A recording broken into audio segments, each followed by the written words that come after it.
When Jim Jones said he was more influential than Nas, the internet didn't just argue, it exploded. But what looked like a delusional flex turned into something way more dangerous. Because lurking behind that mic drop moment wasn't just a generational beef, it was 50 Cent. And when 50 doesn't speak, when he just posts, you already know, things are about to get ugly. This is the story of a beef that started with a reckless comment, escalated into street-level shade, and may have just triggered one of the most quiet, calculated moves hip-hop's ever seen. And it's not Nas who's clapping back. It's the guy who never plays fair. It started like a lot of rap beefs do, on a podcast. Jim Jones sat down with Shannon Sharpe and Chad Johnson and dropped what might be the wildest take of 2024. According to Jimmy, not only is he still rapping at a high level, but he's more influential than Nas. Let that sink in. The same Nas who made Illmatic, the man who still sells out arenas, the guy who got a Grammy off a Comeback trilogy. And it wasn't just an offhand comment. Jim doubled down. If Nas wants smoke, he said, tell him to get in the booth. Within hours, social media turned into a battlefield. Fans call it disrespect. Some called it delusion. Others, they saw something deeper. Because almost instantly, one post popped up that made everything shift. 50 Cent didn't argue. He didn't name names. He just dropped a federal transcript on Instagram. And that changed everything. To understand why this hit so hard, we need to rewind all the way back to 2002. That's when Nas, fresh off Stillmatic, went on Hot 97 and randomly called Cam'ron's album whack. No context, no warning, just pure shade. Dipset didn't take that lightly. Cam fired back. But it was Jim Jones who jumped in head first, taking things personal. He wasn't just defending Dipset, he was going at Nas. Hard. Threats, disses, sneak shots. I'll smack the kufi off Nas, Jim once said. The mixtapes got heated. The street tension got real. And while Nas rarely responded publicly, fans felt the energy. This wasn't just lyrical, it was personal. The crazy part? Just a year ago, Jim was showing Nas mad love. In interviews, he admitted Nas was one of his biggest inspirations, called Illmatic a blueprint, said Nas made him want to rap. But admiration can flip fast, especially when egos get involved.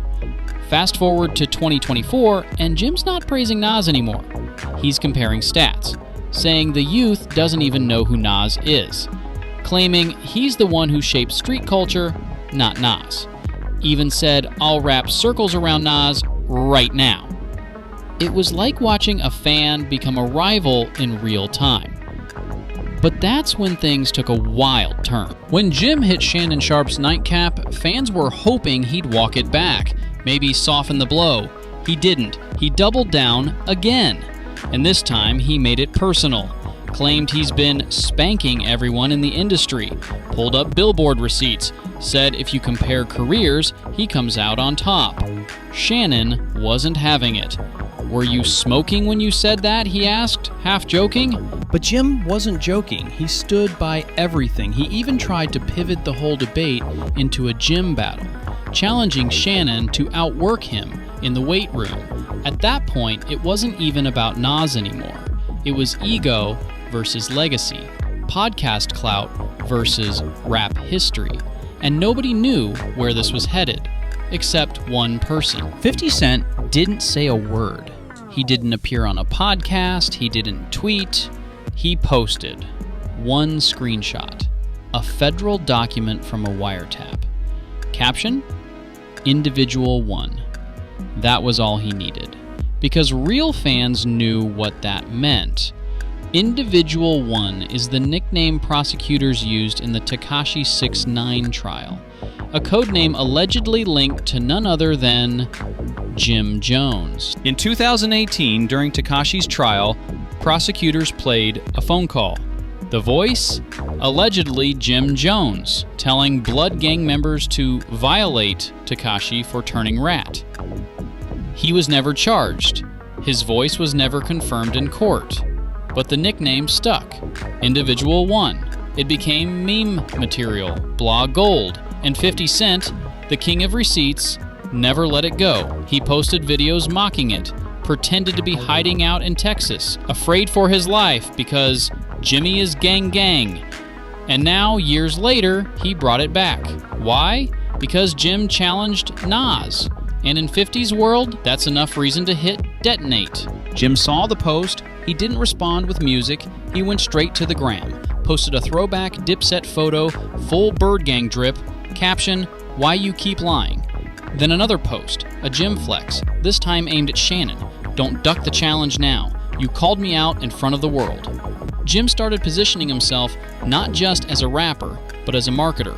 Said the drama was good for streams, that older heads fell for the bait, that this was how things worked in 2025. But fans weren't buying it. They wanted bars, and they weren't getting any. The wildest part? Nas hasn't said a single word. 50 hasn't posted anything else. And that silence, that's what has fans really worried. Because when 50 Cent goes silent, it usually means one thing. He's plotting. This beef isn't new. 50's had tension with Jim since the Dipset/G-Unit era. Back in 2007, he brought Jim and Joel Santana on stage just to spite Cameron. It was strategic, it was disrespectful, and it was petty. Now in 2025, Jim gave him an excuse to go back to war. And this time, the battlefield isn't music, it's memory. 50 doesn't need to rap. He has screenshots, archives, transcripts, rumors, connections, and if he ever drops the full truth behind Individual 1, that won't be a diss track. That'll be a career-ending bombshell. Right now, Nas is doing what legends do, staying quiet and letting the fans speak for him. Jim is still baiting, still tweeting, still challenging. And 50? He's just watching, waiting, maybe digging through the vault. Because here's the truth. Jim might have started this to prove a point, but now, he might have just triggered something that's way bigger than rap. If Nas ever responds, it won't be a diss. It'll be execution. And if 50 ever leaks what he's sitting on, there might not be a mic big enough for Jim to drop. Bonus section, fans dig into the numbers. Jim versus Nas by the stats. As the debate kept burning, fans didn't just argue, they started fact-checking. Jim told us to check the billboard. So the internet did. Let's break it down. Nas, 4 decades of consistency. From Illmatic in the 90s to King's Disease winning a Grammy in the 2020s. Multiple platinum albums, collaborations with Kanye, Hit Boy, Lauryn Hill, sold-out tours, cultural relevance that survived an entire industry shift. Jim? No doubt. We Fly High was an era. Dipset defined early 2000s swagger, but compare overall discographies, it's not even close.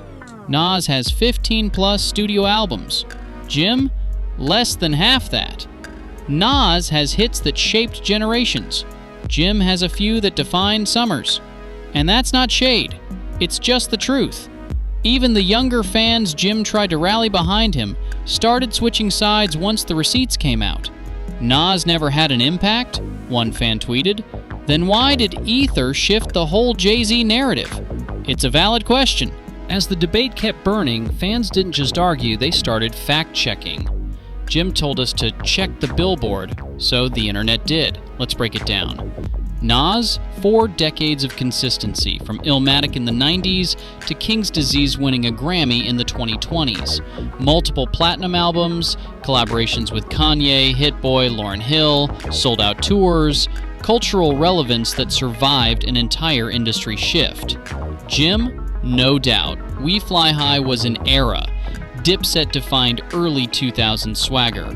But compare overall discographies, it's not even close.